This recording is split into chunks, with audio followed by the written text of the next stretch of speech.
Salam, mən Doktor Bahadur Abbasov, həkim protestoloqam.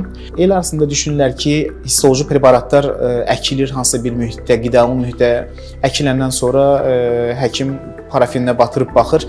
Əslində elə deyil. Təbii ki, preparatı hazırlamaq vaxt alır, amma o vaxt ərzində o preparatlar müəyyən bir mərhələlərdən keçirlər. Belə ki, tək bir biopsiya həkim stoluna gəlməkdən qabaq təxminən 60 mərhələdən keçir.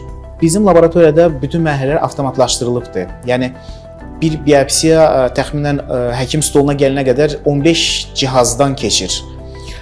Məqsəd də odur ki, nəticədə çox keyfiyyətli bir şüşə preparatı hazırlansın. Necə ki, belə bir şüşə preparatına vəziyyətinə gəlir o preparatlar və çox aydın, mikroskopla çox aydın bir görüntü olur. Ekranda görə bilərsiniz. Aydın görüntü də həkim protestoloqa dəqiq diaqnoz qoymağa imkan verir. Bundan başqa preparatların avtomat vasitəsilə hazırlanması çox keyfiyyətli parafin bloku hazırlamağa imkan verir. Hansı ki, bundan sonra o parafin bloku üzərində əlavə təhlillər, immunsistə-kimyəvi təhlillər aparıla bilər və yaxud o preparat ondan sonra illərlə laboratoriyada qorunub saxlanıla bilir.